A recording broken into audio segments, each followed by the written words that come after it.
Hey everybody, this is Eric Worre and welcome to networkmarketingpro.com. I missed you. I will tell you, the last Thursday and Friday, as many of you know, I had some technical difficulties. My computer crashed, my hard drive crashed.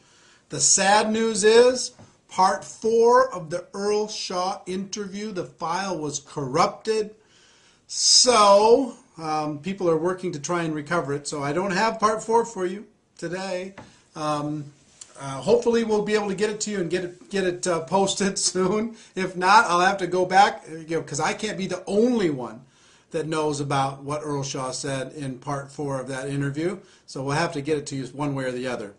But today, to make up for that, I want to give you something that is a jewel, something that if you use it, you will get great results, and if you don't use it, you just won't get as good a results. So many people, at the end of a presentation, they just don't know what to do.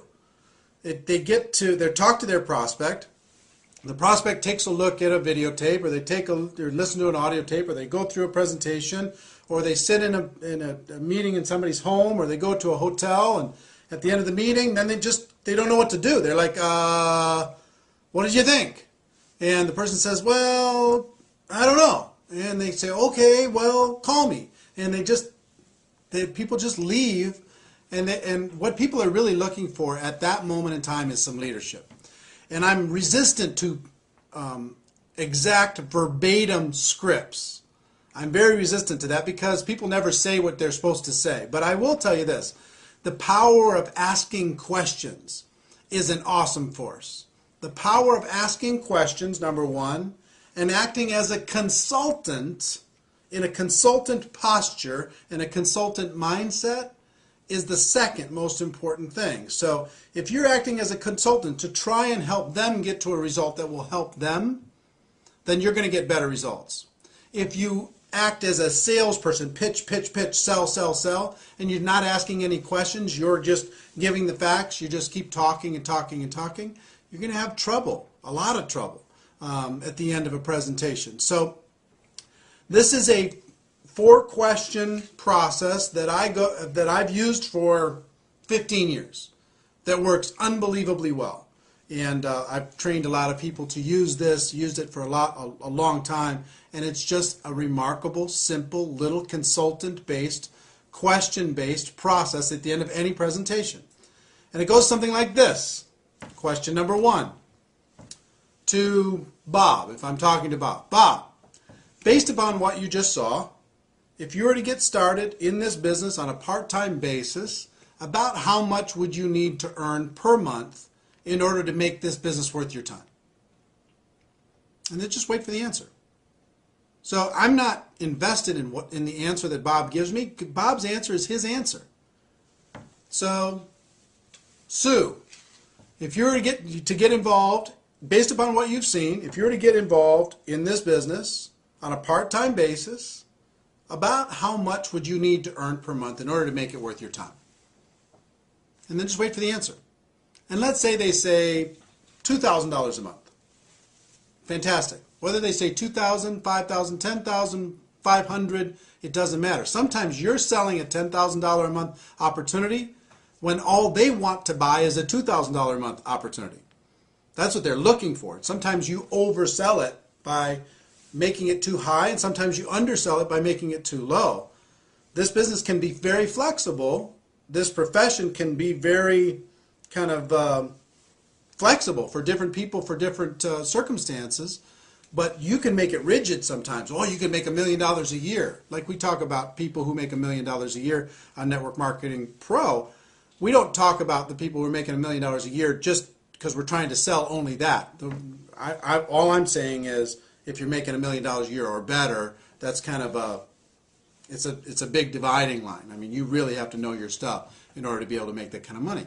But anyway, in other words, you don't tell them what the opportunity can be for them. Let them tell you what the opportunity would be, what would be exciting for them. So question number 1, so-and-so, based upon what you've just seen, if you were to get started on a part-time basis, about how much would you need to make per month in order to be able to make it worth your time? Wait for the answer. Let's say they say $2,000. Fantastic. Question number 2. About how many hours per week do you think you could dedicate to building this business in order to be able to make that $2,000 a month? And wait for the second answer. About how many hours per week do you think you could dedicate in order to be able to develop a $2,000 a month income with this business? And wait for the answer. They give you the answer. Let's say they say 8 hours a week. Fantastic. Question number 3. About how many months would you be willing to work those 8 hours a week in order to develop a $2,000 passive residual income? About how many months? And wait for the answer again. About how many months would you be willing to work your 8 hours a week in order to develop your $2,000 monthly passive income? And wait for that answer. So you're going to get let's say they say 6 months.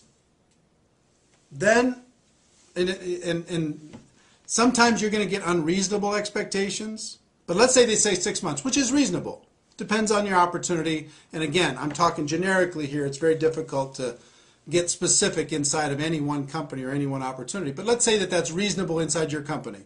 If someone were to be dedicated, working 8 hours a week for 6 months, focused time, and they were very coachable, that they could develop a $2,000 monthly income. Okay, let's say that that was reasonable. If it's reasonable, then you go to question number 4. Let's say it's not reasonable for a second. Let me go, and just say, because this will happen. Let's say you ask question number 1. They'd say $10,000. I'd like to make $10,000. That's what I'd need in order for this to be worth my time. How many hours would you be willing to commit to do that? I'd be willing to commit 2 hours a week. And how many months would you be willing to commit 2 hours a week? I'd be willing to commit 2 months.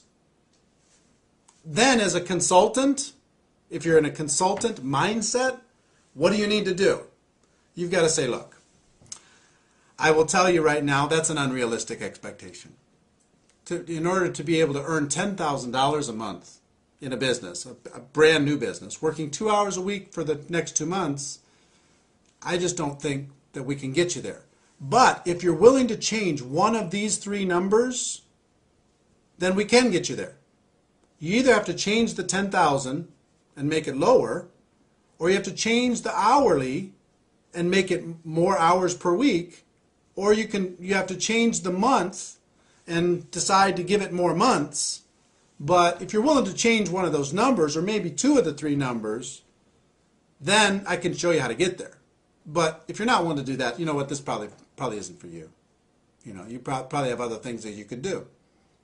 So coach them to be able to set reasonable expectations based upon one of those 3 things. Okay, so you understand?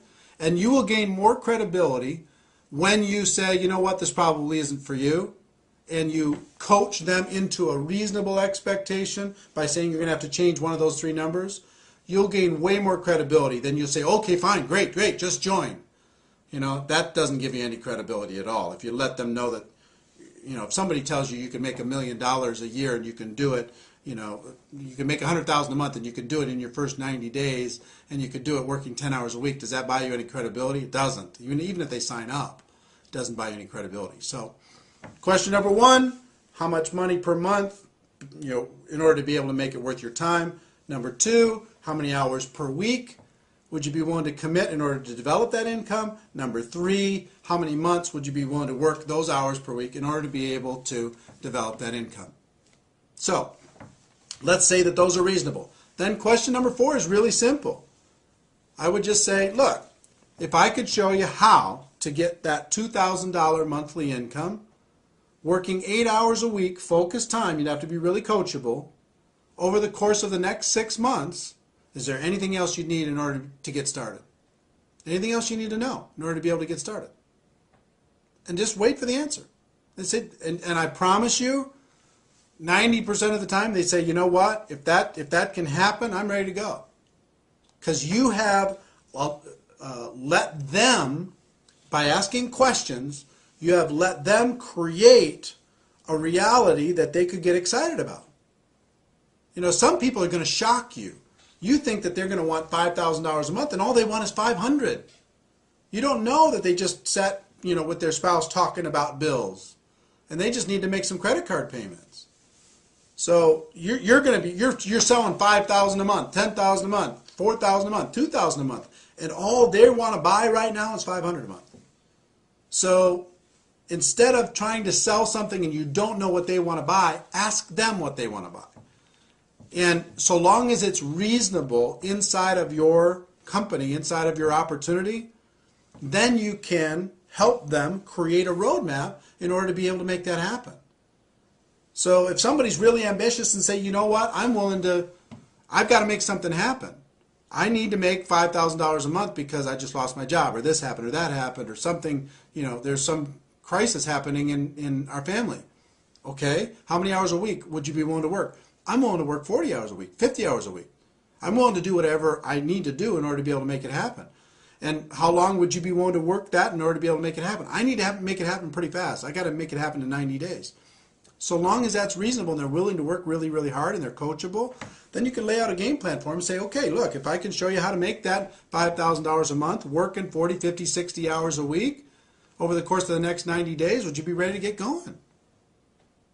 And just wait for the answer. You're acting as a consultant. You're acting as a friend. You're acting as a coach. And if their expectations are unreasonable, then you need to say, you know what, this isn't for you.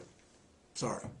If it is reasonable, then you ask them the question, you help them get started, and then you create a game plan for them that is reasonable in order to be able to make that expectation come to life. I will tell you, if you will utilize this, we haven't talked a lot on Network Marketing Pro about scripts, and this is more about a concept than anything else. Be acting as a consultant, acting as a coach, not acting as a salesperson.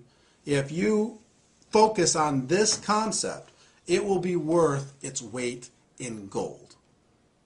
So, I know I missed you on Thursday and Friday. I hope this made up for it. Ladies and gentlemen, I will tell you this. My wish for you is that you decide to become a network marketing professional, that you decide to go pro. It is a fact that we have a better way. Now let's go tell the world. Everybody have a great day, and I'll see you tomorrow. Bye-bye.